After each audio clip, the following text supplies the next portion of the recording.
Assalamualaikum warahmatullahi wabarakatuh. Kembali lagi bersama saya dan tim dari Muhasabah Jasmani dan Rohani. Kali ini keberadaan saya tepatnya persis di daerah Karangsembung. Nah, yang di belakang saya ini adalah Embung Karangsembung. Kata masyarakat atau menurut mitos-mitosnya, di depan embung ini adalah jalan raya, jalan umum. Nah, konon katanya di sini itu sering sekali terjadi kecelakaan. Yang sering banget itu terjadi kecelakaan tunggal. Nah, yang bikin saya penasaran, kecelakaan itu disebabkan karena kecerobohan si pengendara atau ada kaitannya dengan sosok-sosok yang ada di sekitaran. Untuk itu, kami dari tim Muhasabah Jasmani dan Rohani akan menelusuri atau menguak kisah-kisah atau mitos-mitos yang ada di area Embung Karangsembung ini. Untuk itu, mari kita ikuti untuk menggali informasi ya, supaya lebih jelas lagi.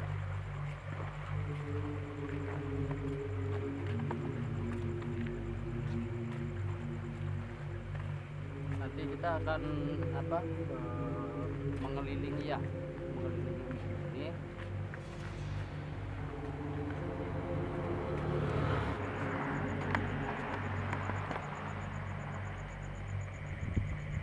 Ya, posisi yang namanya Embung Karangsembung ini difungsikan untuk menampung air.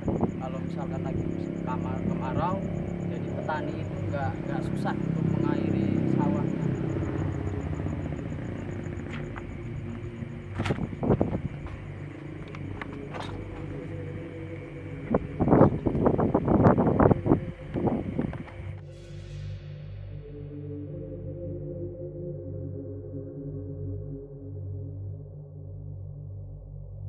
Oke, posisi saya sekarang sudah persis di belakang Embung Karangsembung ini ya. Ini yang nanti akan menelusuri atau menggali cerita-cerita tentang kejadian kecelakaan tersebut. Sebenarnya sih agak penasaran juga ya, karena kecelakaan ini nih persis di depan Embung Karangsembung ini nih sering sekali ya terjadi kecelakaan. Tapi itu kecelakaan tersebut itu disebabkan karena kecerobohan si pengendara atau ada kaitannya dengan sosok-sosok yang tak kasat mata atau makhluk-makhluk gaib yang di sekitar area Embung Karangsembung ini. Untuk itu mari kita ikuti. Kebetulan saya sudah janjian dulu sama Ustadz Muhammad Rofi Said yang nanti akan membantu saya untuk menggali informasi yang ada di Embung Karangsembung ini.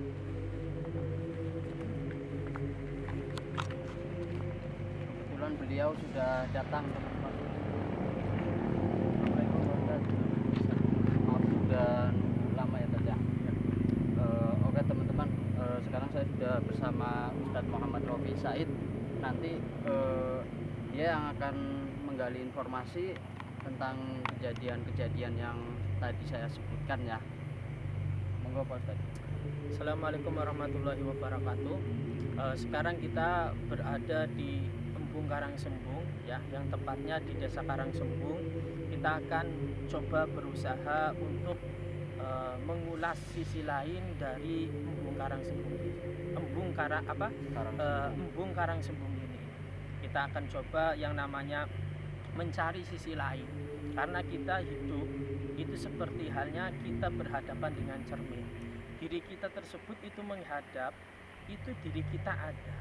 Tetapi ketika diri kita melihat ke depan lagi atau ke samping lagi, maka diri kita tersebut itu akan mendapatkan bayangan yang sama.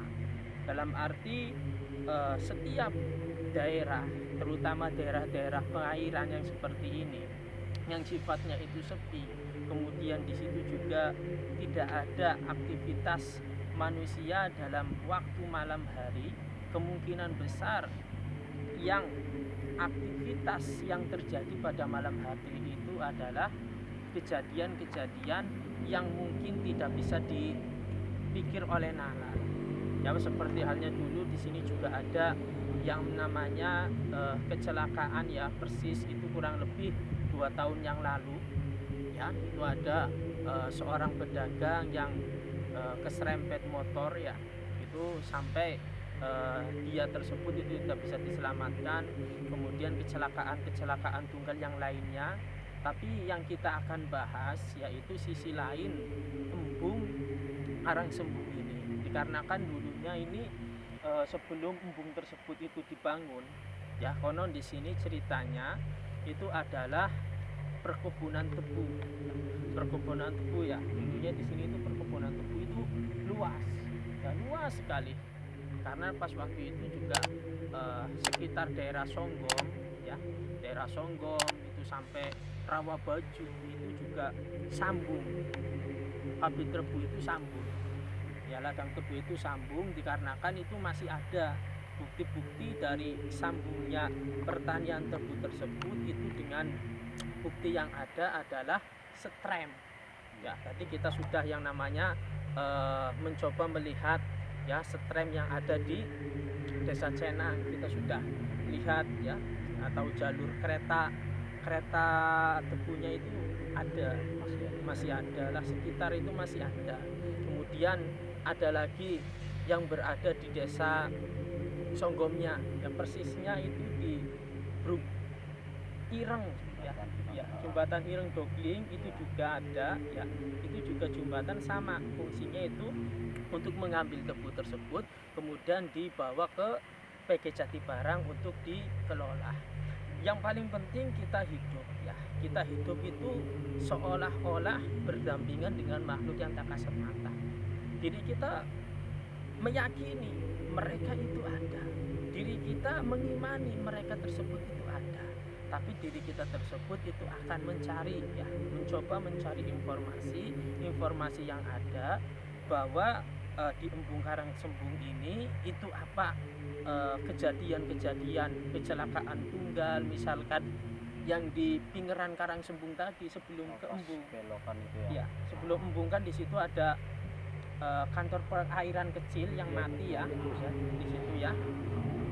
Kemudian di situ ada pinggiran ya, ada pegokan, tikungan ya, ada tikungan itu juga sering terjadi kecelakaan ya, sering, tapi di situ kebanyakan itu kecelakaan tunggal ya. Makanya kita itu berusaha apa mungkin di sini itu ada sejenis makhluk yang jahil atau tidak, atau kecelakaan yang persis berada di jalan ya embung Karangsembung ini murni atau rekayasa dari makhluk gaib. Kita akan coba mengulasnya, kita akan coba mencari tahu bagaimana kejadian-kejadian tersebut itu sampai ya, ada yang sampai menelan korban jiwa ya, ada yang korban luka. Kita akan coba menguaknya, karena setiap embung tersebut itu pasti menjadi tempat-tempat makhluk gaib tadi. Ini untuk menguak misteri ini nanti Pak Ustadz akan menggalinya dengan cara apa? Ya pastinya kita akan mediator ya, karena makhluk gaib itu tidak bisa berbicara dengan sendirinya tanpa diadakan dengan namanya mediumisasi. Mediumisasi itu namanya, mediator itu adalah orang yang dimasukkan. Berarti kita butuh satu orang ya? Kita itu butuh satu orang tapi yang kita harus ketahui ya, tempat-tempat yang disukai oleh para golongan tersebut itu juga termasuk daerah perairan yang luas kemudian sepi. Ya, perlu kita ketahui tempat-tempat yang disukai oleh para jin kemudian oleh para golongan-golongan setan itu, yang pertama itu adalah pasar. Pasar itu paling suka karena aktivitasnya cuma di pagi hari itu rame, tapi malam harinya itu sepi, itu seperti itu. Kemudian yang kedua itu makom, makbaroh ya, makom itu juga sangat disenangi oleh makhluk-makhluk seperti itu seperti itu. Kemudian yang ketiga ini adalah toilet ya, baik itu toilet di rumah ataupun toilet umum, itu juga yang namanya tempat tersebut itu disukai. Kemudian yang keempat itu adalah ya daerah perairan yang luas tetapi tidak sering terjamah manusia.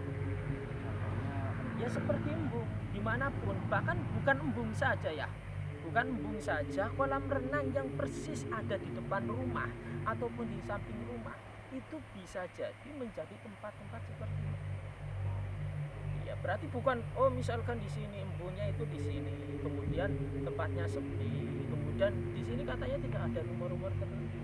Tetapi lihat ya, tempat-tempat tersebut itu sangat disenangi oleh bangsa-bangsa seperti itu. Bangsa lembut itu suka.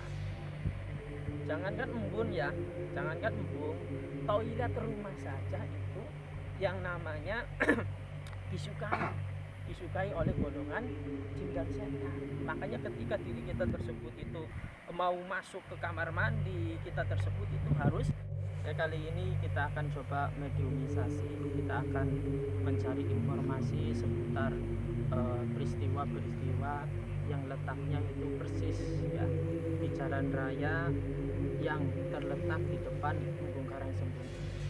Karena banyak sekali ya, kejadian-kejadian kecelakaan tunggal, baik itu yang terletak di tikungan ya, ataupun kecelakaan tunggal yang berada di solokan-solokan. Berarti orang tersebut itu jatuh, kemudian dirinya tersebut itu tidak bisa melakukan perjalanan seperti sedia kala. Kita akan coba mediumisasi dan kita akan mencoba menggali informasi yang ada diri kita tersebut. Itu yang pertama, kita wajib meyakini bahwa adanya mereka ya, golongan goib kita wajib meyakini, karena kita wajib meyakini keadaan atau adanya golongan jin ataupun golongan setan, itu kita wajib.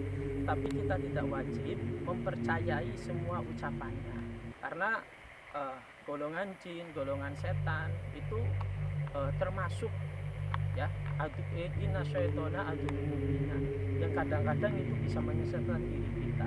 Kita coba akan mediumisasi, kemudian kita tenangkan hatinya ya Mas ya.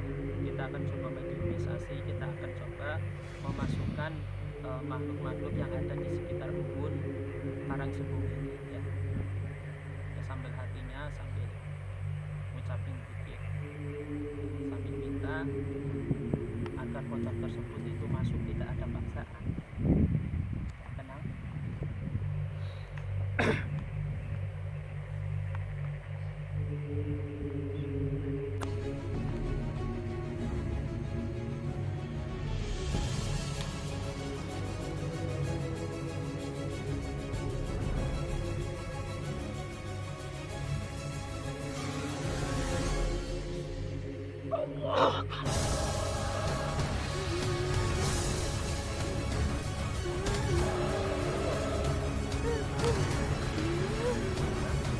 Assalamualaikum. Bisa dengan siapa? Halo? Ya. Kayaknya kalau nggak salah sosok perempuan. Iya, iya, halo? Ya, dengar? Sampean siapa?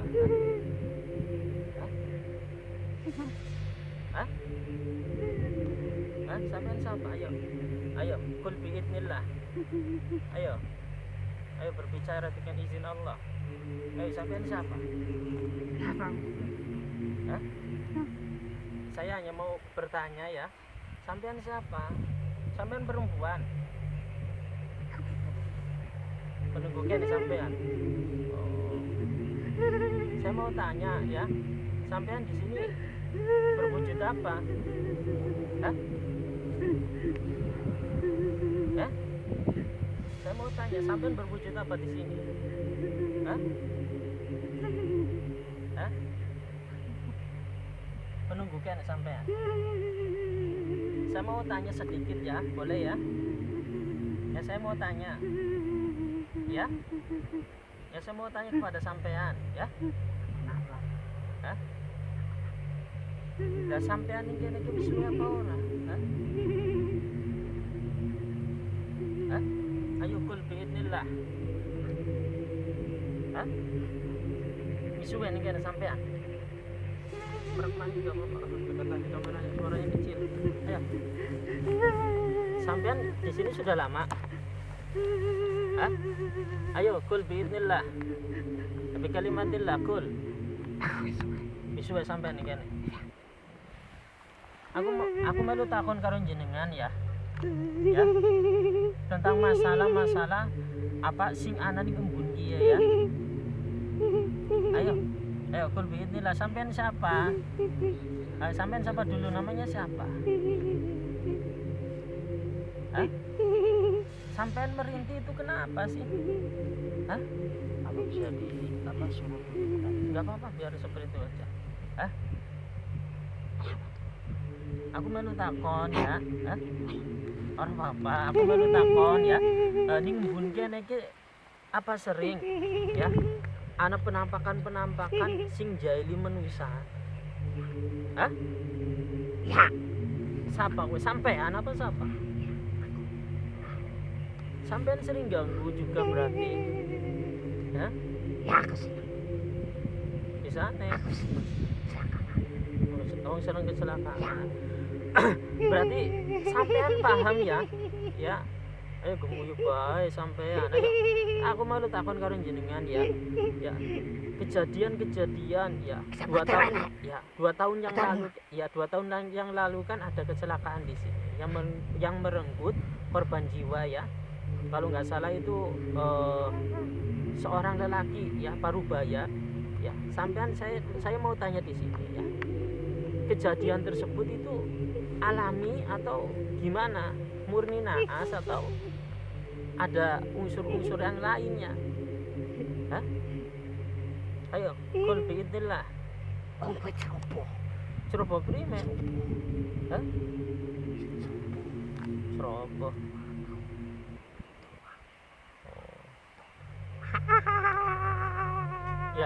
Ya aku mau tanya lagi ya kepada sampean ya. Penunggu ning kene iki apa bae? Pirang-pirang. Apa bae bisa diomong nak sapa bae? Kan orang pocong. Sebelah ndi? Wetan. Oh, ning kono berarti anak pocongnya juga.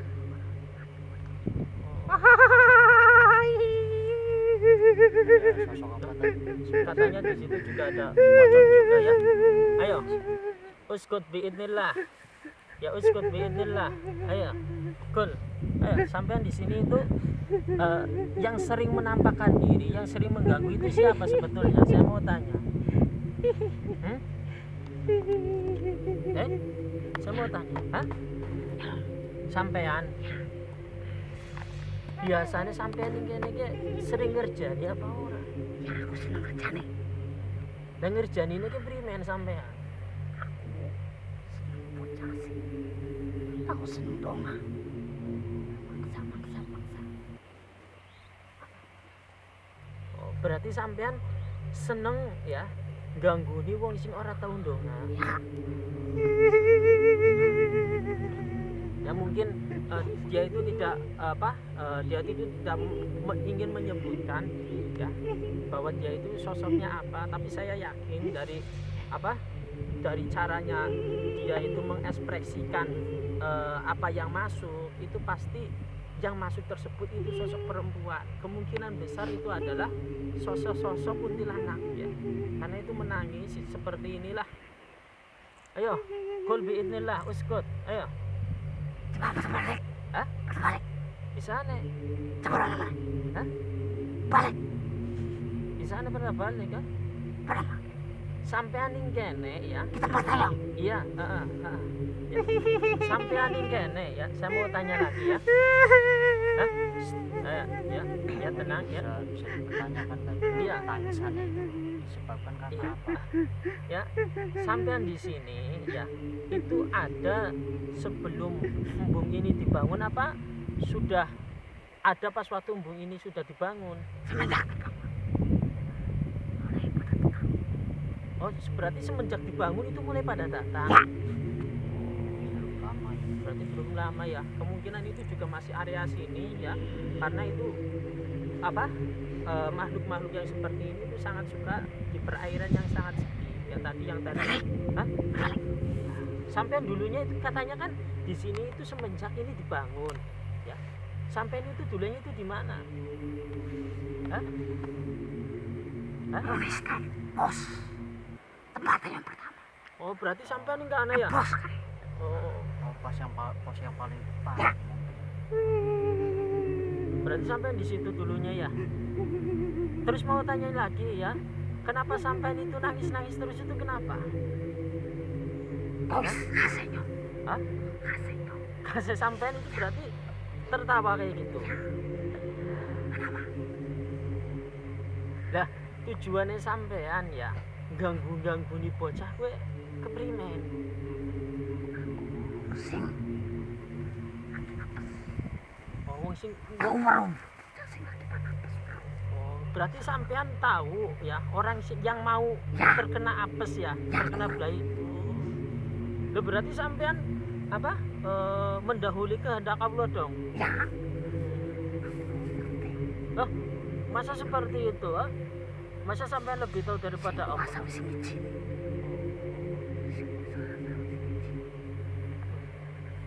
Ya. Kowe karo aku lu hebat. Berarti di sini katanya dia itu sudah mengetahui ya, sudah mengetahui bahwa orang tersebut itu mau terkena naas, mau tertimpa musibah itu katanya itu sudah mengetahuinya. Ayo, ya mau saya mau tanya yang terakhir ya. Ya di sini ya, sampean di sini ya bersama golongannya ya, yang selalu mengganggu pengendara-pengendara yang di sini, itu yang paling sering itu siapa? Hah? Ayo kul biidznillah. Hah? Ya. Saya mau tanya.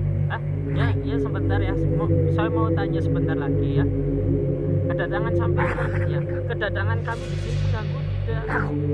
Lah kenapa mengganggu? Itu pentingnya. Lah katanya kan, iya katanya kan sampean suka mengganggu, ya diganggu manusia kenapa sampean marah? Hah? Seharusnya sampean juga kami manusia juga marah ketika kami diganggu golongan sampean. Saya mau tanya lagi ya. Ya untuk yang terakhir kalinya uskut. Ya, diam dulu. Ya, dengarkan saya bicara. Ya. Saya mau tanya ya. Di kolam ini ya, ada 3 penunggu-penunggu yang persis ada di dalam air tersebut. Saya mau tanya. Hah? Ayo, kul biidznillah.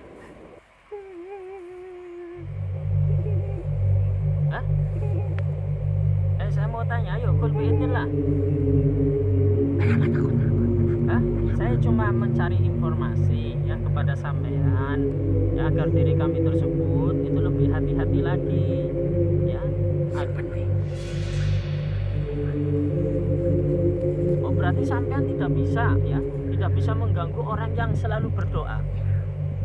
Kenapa itu? Ketika sampean mengganggu orang yang beriman ya, orang yang beriman itu sampean kenapa nggak bisa? Hah?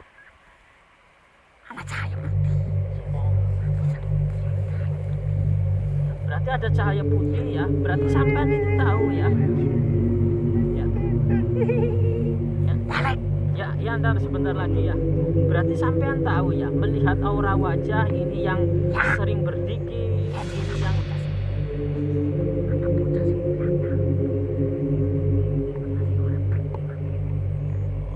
berarti sampean tahu ya kalau orang tersebut itu sering berdoa ya, sering yang namanya sholat dan lain sebagainya. Sampean tahu berarti ya. Itu terlihat cahaya tersebut itu seperti apa? Hah? Cahaya putih. Itu gimana? Cahaya ya uskut biidznillah. Ya dengarkan saya dulu ya. perhatikan saya dulu. Ya cahaya tersebut itu apa tubuhnya, apa wajahnya itu seperti apa cahaya tersebut? Berarti seluruh badan itu putih ya. Lah kenapa sampai nggak mengganggu orang yang kulit orang kuat? Berarti sampai nggak kuat juga ya, berarti kalau melakukan hal seperti itu kepada orang yang beriman. Oh iya, ya untuk yang terakhir kalinya ya. Ya saya cuma mau cari informasi saja. Kita agar berhati-hati dan tidak berkontraksi dengan makhluk yang lain sebagainya ya. Ya sampai di sini ya. Saya mau tanya, ya. Mau tanya baik-baik saja ya. Ya. Ayo. Uskut biidznillah. Uskut biidznillah. Ya saya mau tanya ya. Berarti makhluk juga itu ketika orang tersebut itu melihat orang yang beriman, melihat orang yang selalu berdoa itu ternyata itu ada perbedaannya. Ya mungkin dari golongan kami ya katanya kan ya katanya kan doaku silahun mukmin ya, doa tersebut itu pedangnya orang mukmin ya. Ya udah ya, cukup ya, keluar dengan baik-baik ya. Ya Bismillahirrahmanirrahim.